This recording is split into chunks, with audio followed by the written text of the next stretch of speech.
چند روز پیش یک نقطه را خوندم، یک نفر در بالا صحبت کرده بودم. اپوزیسیای توجیک اپوزیسیای ناسالم است. واقعا در حق من شخصا همچون یک مخالف خودم قبول میکنم و از نام همه حرکت گپ میزنم که تحقیر بود در حق ما.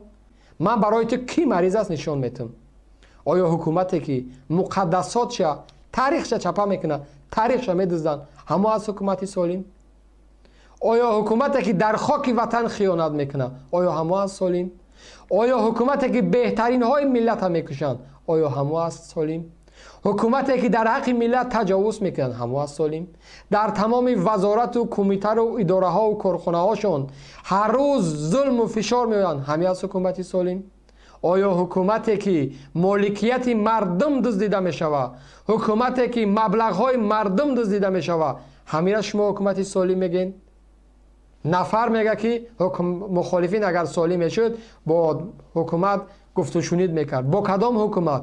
تا امروز آیا حکومت یک حرف مخالف قبول کرد؟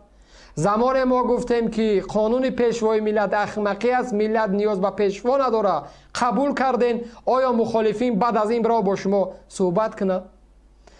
زمانی که ضد دین قانونهای احمقی پیاده کردین، ما گفتیم این جنایت است، شما قبول نکنید. شما چیکار کردین؟ قبول کردین. آیا بعد از این مخالفین برای با شما نامرد گفته شنید بکنه؟ زمانی گفتیم قانون کشور شما عوض نکنین، منفعت های شخصی یک عائله را کنار بگذارین، اما قبول کردین، تجاوز به سر قانون کردین، گپ مخالفین گوش نکردین. آیا همین است حکومتی سالم؟ زمانی که مخالفین چون آینه است برای شما، از غم و درد شما را، مشکلی های شما را میگه، هر جا که میگین سری او را میزنین، گردن او را میزنین، او را زندان میکنین، بالای پدر و مادر ظلم میکنین. آیا همین است حکومت سالم؟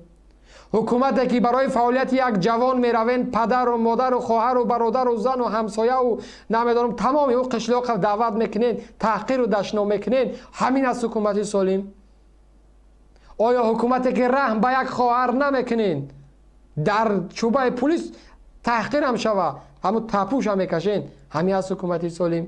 حکومتی که سال 2012 رفتین مردم بیگناه بدخشان در ماه رمضان کشتین، دستاتون پر خون بود، همین است حکومت سالم؟ شما از کدام سالمی گپ میزنین؟ آیا بعد از این قدر احمقی مخالفین برای با شما بشینه گفت و شنید بکنه؟ آیا بعد از این قدر جنایت و خیانت که بالای مردم میکنه ما باید شما را گوش بکنیم؟ هر کسی که همین حکومت گوش میکنه، هر کسی که در این حکومت باور داره، او است مریض. ما مریض نیستیم. من در همه میدان آمادم که با نفری که تحقیر میکنی قطعش حرف زنم، مردک باش، نامردی نکنین. من شرم میدارم با چنین یک رقیب نامرده که مبارزه بریم. 5 سال شد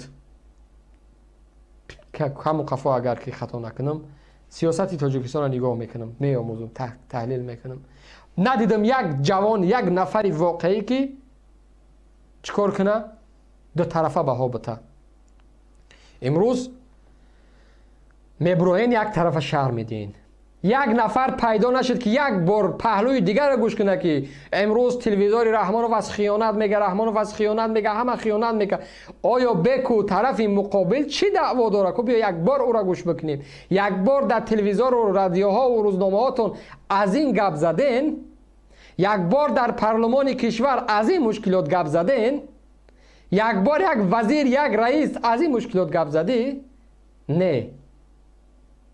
پهلوی دیگر نیست، فقط یک طرفه نگاه میکنین. شرم بکنین، ایزا بکشین. او کسایی که امروز در فابریکه رحمانوف کار میکنین، امروز چند گروه نامعلومه که بود، اما بدبختانه کسانی که دعوای زیایی دارن و آزاده اندیش دارن و روزنامه نگاری دارن به آبرو شدن، آبروشون را پس کردن.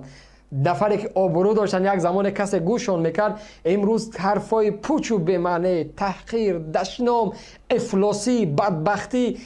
بخدا یادم است که در بعض نشست ها، جلسه ها همراهی بچهای گروه 24 صحبت میکردیم، میگفتیم که چرا روزنامه نگارای ما نمیبیان، چرا روشن فکرای ما نمیبیان. برادر سهراب یک نقطه بسیار خوبه گفت که روزی میشوه که اونها میبیان اما همه را رسوا میکنن. امروز رسوا کردین. البته کسایی که احترام بالای شما داریم. من منظرت میکنم، شما رو نمیگم. فعال هستین، دلتون برای وطن و ملت میسوزه. با او دخل نداره حرفای من. کسانی که یک طرفه دیدگاه دارن، تحقیر رو دشنا میکنن، واقعا در صحبتش میگو آنها روزی میبیاین در این میدان، نکیم همه را رسوا میکنن. واقعا همه را رسوا کردن، سیاست هم رسوا کردن، ساخت دولتداری هم رسوا کردن، ملت هم بی آبرو شرمسار و سرگردان کردن.